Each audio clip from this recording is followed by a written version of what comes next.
Hello बच्चों, तो आज हम लोग देखने वाले हैं प्रश्नावली 2.3 का क्वेश्चन नंबर 4। बोला है यदि दो पूर्ण संख्याओं का गुणनफल शून्य है तो क्या हम कह सकते हैं कि इनमें से एक या दोनों ही शून्य होने चाहिए। उदाहरण देकर अपने उत्तर की पुष्टि कीजिए। देखिए बोला क्या है जी, दो पूर्ण संख्या का गुणनफल क्या होना चाहिए, शून्य होना चाहिए। तो क्या हम कह सकते हैं क्या जी, एक या दोनों ही शून्य होने चाहिए। यहाँ पे हल करते हैं तब आपको समझाते हैं। देखिए दो गो पूर्ण संख्या लेना है तो मान लीजिए पूर्ण संख्या कहाँ से होता है जी, 0 1 2 3 4 ऐसे आगे बढ़ता है कहाँ तक जी, अनंत तक। तो इसमें से कौन दो गो पूर्ण संख्या लेना है और बताना है कि क्या दोनों का गुणनफल क्या आता है जी, शून्य आता है। तो मान लीजिए हम पहले एगो 0 लेते हैं, फिर से 0, तो कितना आ जाएगा जी, 0 आ जाएगा। अगर 0 में गुणा करते हैं 1 से तो क्या आ जाएगा जी, 0। फिर अगर 0 में 2 से गुणा करते हैं तो क्या आ जाएगा जी, 0। इसका मतलब हमको क्या समझ में आ गया है जी, कि 0 में किसी भी संख्या से गुणा होगा। क्या जी, 0 में किसी भी संख्या से गुणा होगा तो क्या आएगा जी, इसका मान 0 ही आएगा।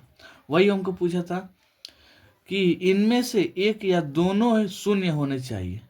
क्या जी, एक या दोनों शून्य होने चाहिए। तो हम लिख सकते हैं अतः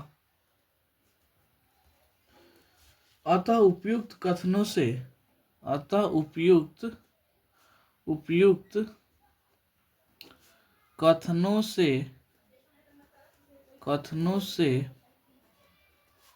हम कह सकते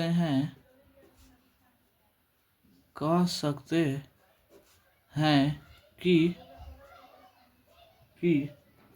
एक या दोनों की एक या दोनों क्या होना चाहिए जी, शून्य होना चाहिए। एक या दोनों शून्य होना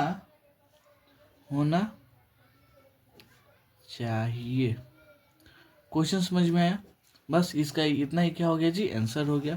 फिर से आपको हम क्वेश्चन समझाते हैं। देखिए क्या बोला था जी, यदि दो पूर्ण संख्याओं का गुणनफल क्या है जी, शून्य। यदि दो पूर्ण संख्या, तो ये क्या है जी, दोनों पूर्ण संख्या, ये भी दोनों पूर्ण संख्या, ये भी दोनों पूर्ण संख्या, 0 आ गया।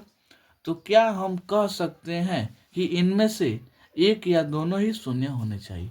तो हाँ जी हाँ, हम कह सकते हैं कि शून्य प्राप्त करने के लिए एक या दोनों शून्य होना चाहिए। ठीक है, तो उम्मीद करता हूँ आपको ये क्वेश्चन बहुत अच्छे से समझ में आया होगा। देखिए इसमें कुछ सोल्यूशन करने वाला था नहीं, बस लैंग्वेज टाइप का क्वेश्चन था, इसलिए लैंग्वेज के माध्यम से बना दिए हैं। ठीक है, तो चलिए मिलते हैं अगले वीडियो में अगले क्वेश्चन के लिए। तब तक के लिए धन्यवाद।